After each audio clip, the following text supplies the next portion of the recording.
Hello everybody, welcome back to my channel. Sorry it's been a long time between videos. I just didn't have much time at the beginning of the week to film, and as you're getting this one later, I thought I'd just combine everything all into one video. So today you're going to get a review of what I've spent so far in the last 2 weeks. It is day 75 of my 75 hard financial challenge, so I'm going to be reviewing that, going over the goals that I set and where I'm at with that. We're going to be talking about my sinking funds, we're talking about my investments, we're going to be talking about setting new goals, and maybe you can help me with that. Have I missed anything? Oh yeah, we're going to be doing some cash stuffing. That'll be right at the end of the video. I'm going to be filming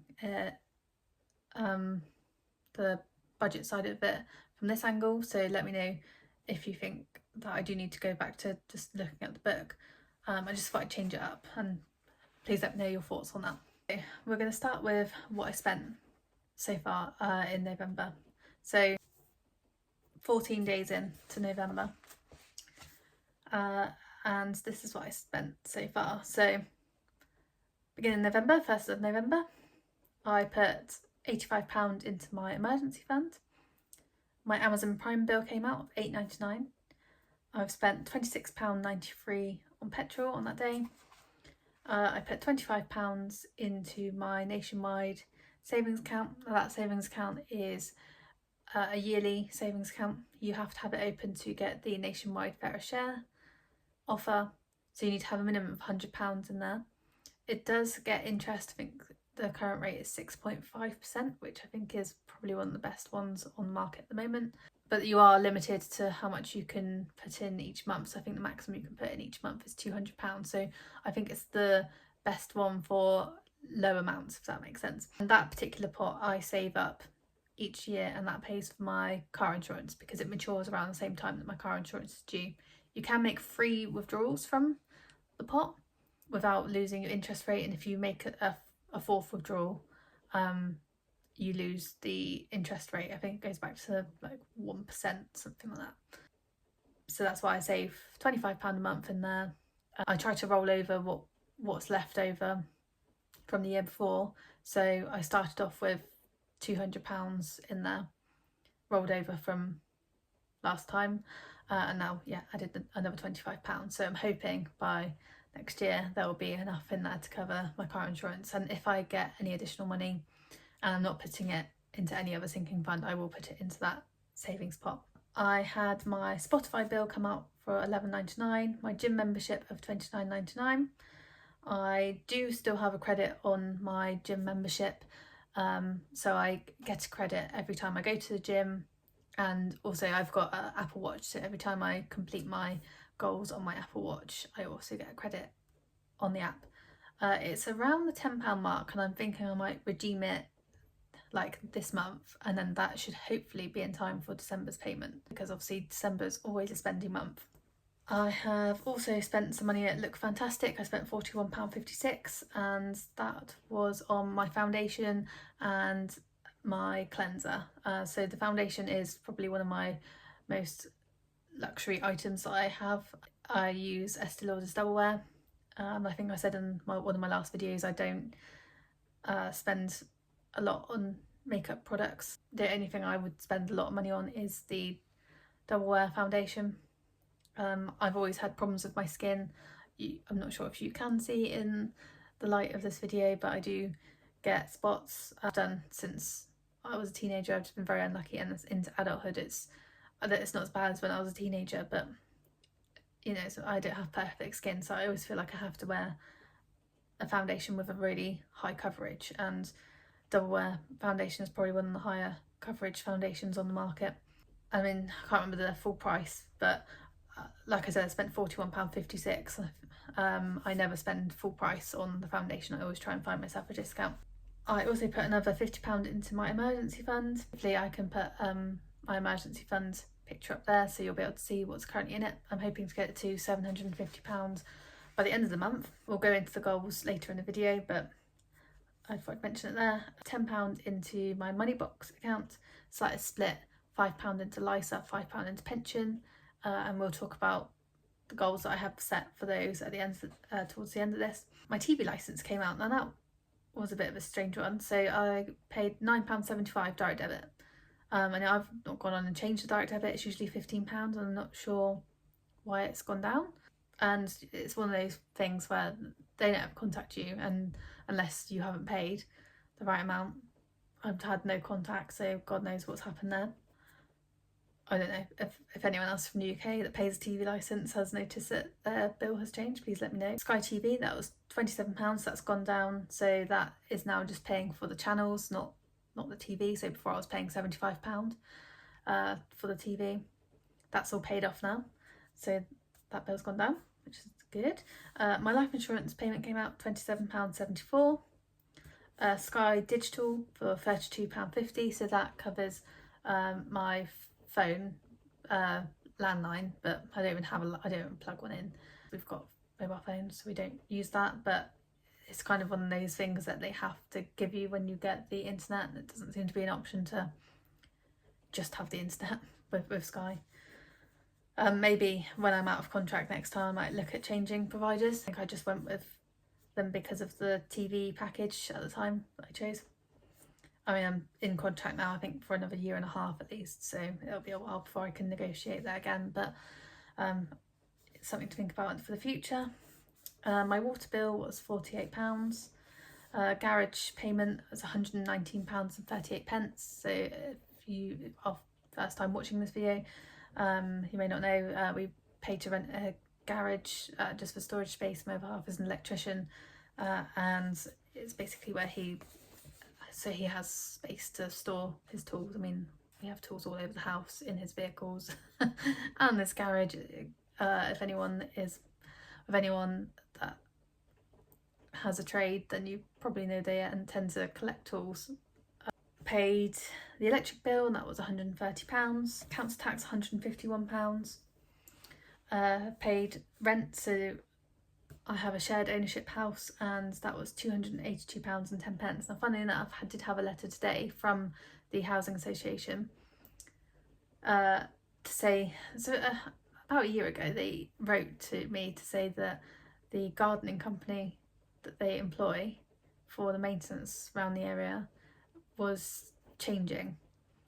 Now, we have literally like the tiniest communal garden area, and when I say tiny garden area, it is, or was at one point, a patch of grass. I'm guessing a tree was planted down, and this tree takes over the whole area. You can't even see the grass, it's that big. I've never seen anyone doing any maintenance.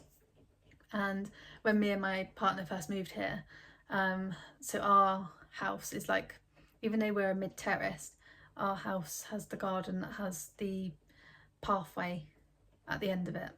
So our house is the final one with the pathway to drag your bins out. So if you're not familiar with terrace houses, you obviously can't drag your bin through your house.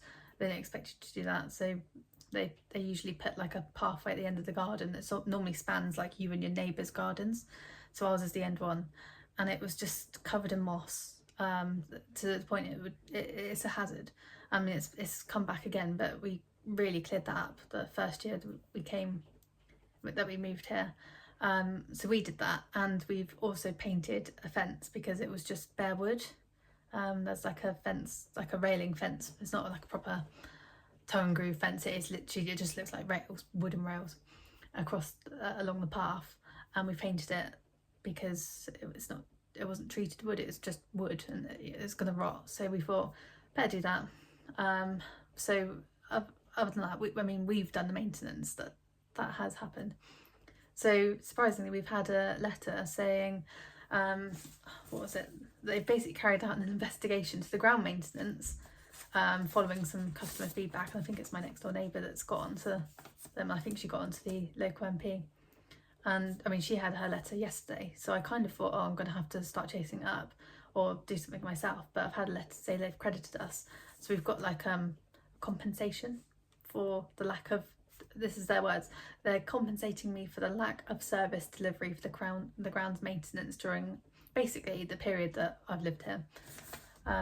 So I'm going to get a £500 back. they've credited it to my account with them, but not back to my bank account. So I've had to then email them to send me the money back. So that additional £500, sorry, is gonna that's gonna be a brilliant help, especially around the Christmas period. My partner's in a position where he's at the end of a contract that he's working on, and we're not sure whether he's going to get another contract, or there might be another contract coming up, but not sure when it's due to start.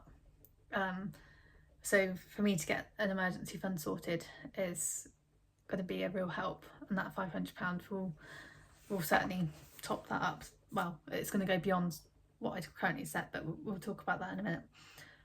Back to the bills, sorry. Gone on a massive tangent, sorry. Mortgage, so that's now down to £436.51. Our O2 bills have come out, so that's £9.80 and £37.49. My Specsavers payment of £14 came out. Made a credit card payment of £127.22. I paid pet food, and that was £36.93. Pet insurance has now sorted itself out, and that was £10.39. I withdrew some cash of £30, so my other half fancied fish and chips, and he transferred me the money, and I withdrew £30 cash because I had no idea what fish and chips cost these days. It actually came to £18.90. So I do have some change left over. I do have some cash, but I have got some additional cash to stuff later. I'll talk about that when I get to the cash stuffing. My little kitten had his castration, neutering, I don't know, whatever you want to call it.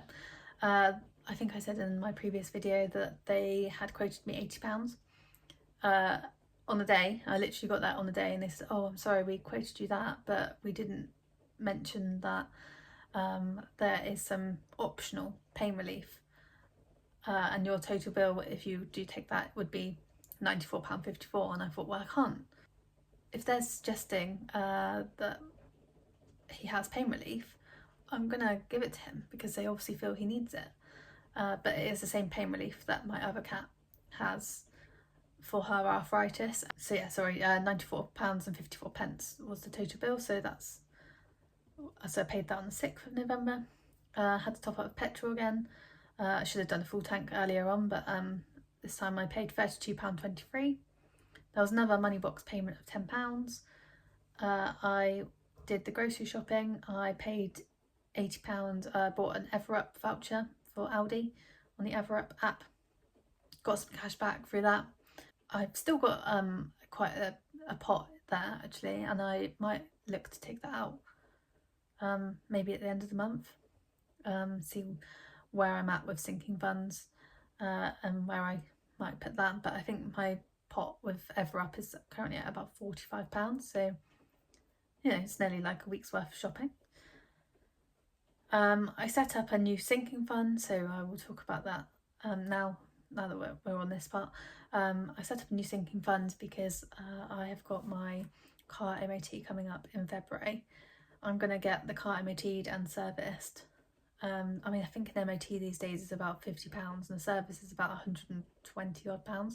So I thought I better put some money aside because it's going to be, you're not going to get much change from £200 now if I get that booked in.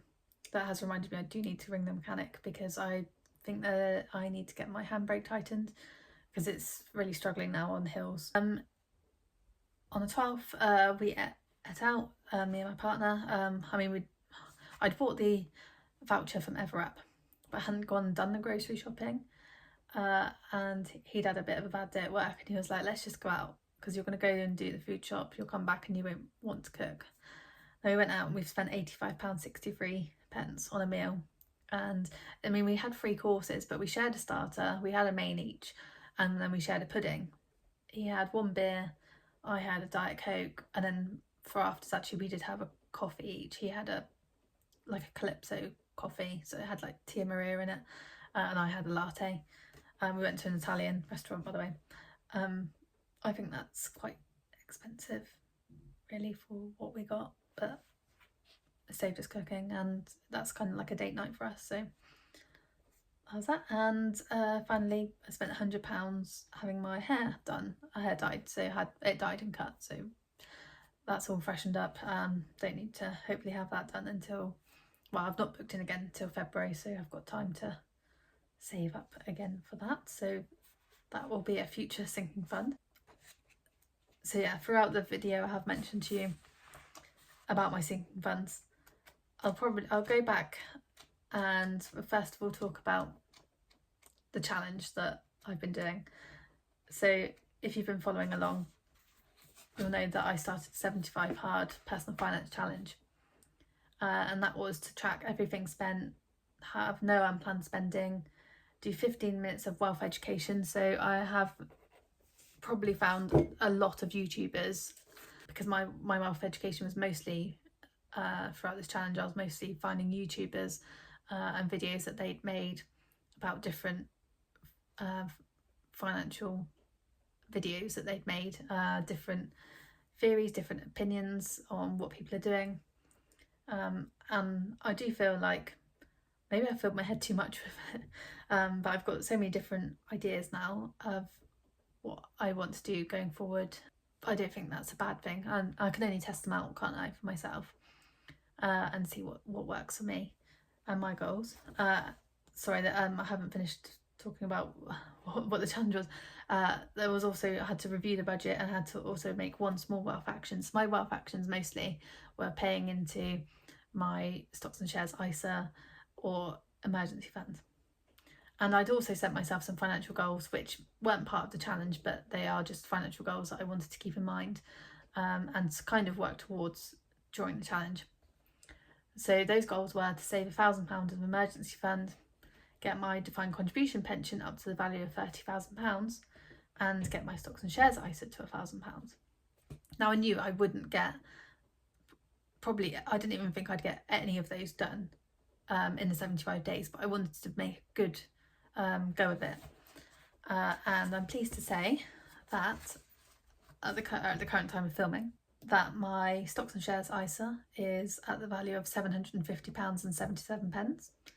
I will do a separate video towards maybe the end of the month or beginning of next month to confirm what I've bought and sold in that portfolio, but that's what it stands at today. My money box LISA, I know that wasn't part of the challenge, but that is currently at £504.78. My pension, so like I said, I wanted to get it up to 30,000, and that is currently at £32,319.28. So I've more than exceeded that, and I want to set a new goal, and I just wanted your opinions on what I should set it at. I'm thinking 35, maybe to get it to 35,000 by the end of next year. So maybe by December 2026 I can hopefully sit there and tell you it's at that value. But I mean, it's all to do with the market as well, isn't it? But, and I'm not putting masses into it, I'm putting £5 a week. But if the market continues to grow, then I don't think that's unrealistic. Or do you think that's too high? Maybe let me know what you think. I do need some help setting that one. I won't put it in writing. I'd like to get your opinions on it. My emergency fund is currently at £651.61, and I'd like to get it up to the 750 if I can.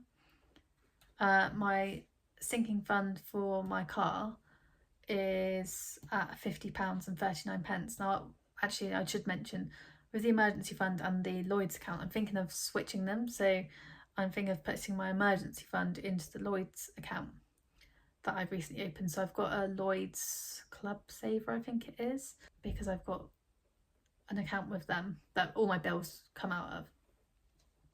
I don't know if I've mentioned before, actually, I have two accounts. So one is where my income comes into, and I pay like any expenses that are just my own out of there. And then I've got the Lloyds account where I put money into to pay the household bills. So because of that, I've then opened up this Lloyds Saver account, and I think the interest rate on that is something like 6.25%. But there's no penalty. You can withdraw any time, and there's no limit on how many withdrawals you can make. So I thought that might be a better place for the emergency fund. The only caveat is you can only put £400 in a month. So I'm going to have to slowly the money from my emergency fund into that. Hopefully that makes sense, but I am going to do that probably by the end of this month, start switching things over. It's currently at £50 and 39 pence, and the 39 pence is, sorry, a bit of a random one, but I had a savings account with Lloyds from ages ago and it just had that small amount in there, so I just thought I'd put it into the new savings account. And finally, my nationwide account where I've been saving for the car insurance for next year is at £225. I do need some help with setting some new goals, so I need to think about what. So I mean, I'm not far off getting the emergency fund sorted. I might have to stop or not do as much in the stocks and shares ISA if my other half doesn't get a new contract or doesn't get any work for a short period of time. Then I mean, I can cover all the bills because thankfully all the mortgage and things like that are solely in my name, and so therefore they did all the affordability based on me, so I can cover it, but we would have to significantly scale back our lives, which is fine. That's what people have to do, isn't it? So I need to work out what my budget would be if we literally scaled everything back, and then think about maybe saving that up. So I need to come up with that figure. So I'll probably by next video hopefully have that figure available, and I'll be able to share that with you as another goal to work towards. And I might start to look up more, might start to set up more sinking funds. Now I haven't mentioned Christmas. Christmas is a bit of a hard one for us, but the last few years me and my other half have paid for us to go out for a Christmas dinner, not on Christmas Day, a week or so before, paid for the family to go out for a Christmas meal, just to all get together because no one's house is really big enough to fit everyone in, but it sort of makes another memory, and we'd rather do things that make memories than buy lots of things to fill up houses, especially for the children because that are in the family, because they'll have like toys and things that are given to them by parents, but we just thought we'd like to do activities with them that make memories. And if you think about your own childhood, I mean, I think back to mine and I could probably count 4 or 5 toys that I do genuinely remember. I'm talking about when I got my bike, when I got given a PlayStation. I'm a twin. I've got a twin brother, so some of these things were shared presents. But I am of that generation of the games console, so we were given a PlayStation to share. So it's things like that I remember. But like a random cuddly toy, I don't remember. I might, not to be unsentimental, I've got like cuddly toys that I still have that are sentimental to me, but what I'm trying to say is just Christmas is hard now for everyone because of the cost of living. We just have all taken the idea of just trying to do things that, particularly for the children, in the summer holidays, take them maybe to a theme park if that's what they want to do. Like that would be a Christmas present to them instead. And I know as a child I do have more memories of going to places rather than items that were bought for me. Does that make sense? And I'm not saying that other people are doing it wrong if you're buying toys or presents for people, but that's just what we do. So actually last year, me and my other half, we weren't even in the country for Christmas last year. We went away on holiday, and we had hoped to do that again this year, which is why I'm saving up in a tin for a holiday over Christmas. Last year we went to Lanzarote. We probably did it wrong really. We went all inclusive because we were worried about, I know that it's a Spanish island. I thought Spain's quite a religious country. I thought shops, supermarkets, restaurants would be closed on Christmas Day, but it wasn't. Everything was open. But we did go all inclusive because we were worried about not being able to get food, which wouldn't have been an issue. And I think if we are to do it again, we would probably go self-catering, because between us, we didn't need to spend, we didn't get our money's worth out of the all-inclusive. We managed to get a really good deal. We knew that we were going to be going on holiday, and we didn't book it till like 2 days before. And the reason we chose Lanzarote, we were looking at the Canary Islands in general because it's warmer than England. Not that it's still cooler than it would be in the height of summer, but it's still warm. I think it was up to 25 degrees when we were there. But we could check the weather forecast beforehand, and we could see that it was going to be 25, there's going to be no rain, whereas I think like Gran Canaria and Tenerife had rain forecast in the week that we were due to go. So that's why we chose Lanzarote. Probably wouldn't go back there because I feel like we've been there, we've seen it. Maybe go somewhere else, but that's kind of our Christmas present to each other. And we haven't taken a summer holiday. We haven't taken any holiday this year, so it depends on the work situation for him, but if he's got work lined up, then we may well still do that, but we'll see. That is that for the budget. We've gone through my goals. I think we've gone through everything that I had planned to. We now do the cash stuffing. Right, so hopefully you can see this okay. So I'm going to count up the money first. So we've got 20, 30, 40, 50, 60 and 70 pounds cash stuff.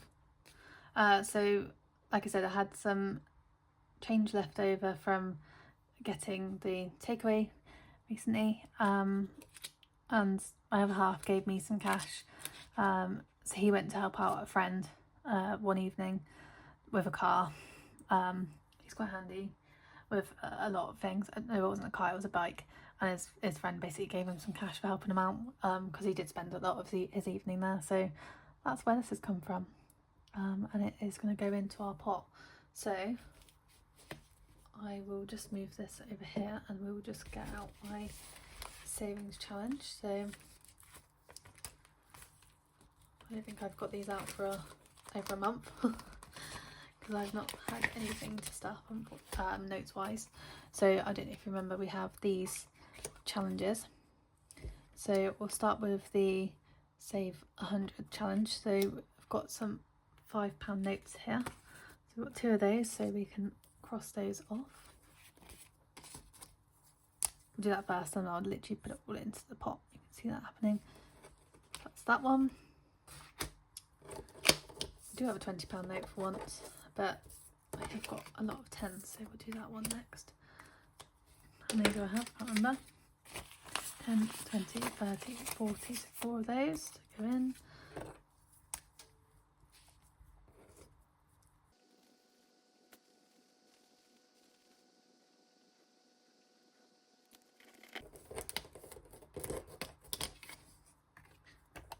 And we've got a £20 note.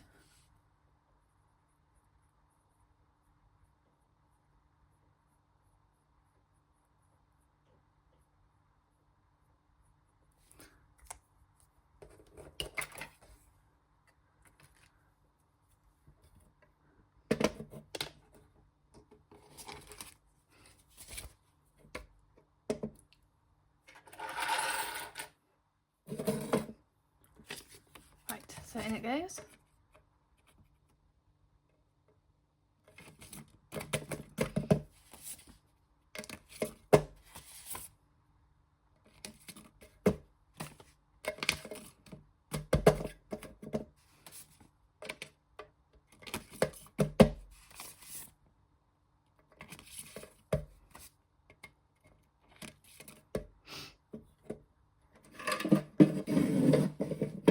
That one, and then I do have some change, so I've got £1 worth of change in that little pile that you can see there. Can you see this one? I'll try and zoom it in. Ooh, knocking my tripod over. So yeah, we just got £1, so that's that one there. And I'll save your ears. I will put that in the change tin off camera. Alright, thank you everyone for watching. I hope you enjoyed the video. Don't forget to let me know what you think of my sinking fund goals. Maybe help me set one in the comments. Please also like and subscribe if you haven't done so already, and I'll see you in the next one. Thank you, bye.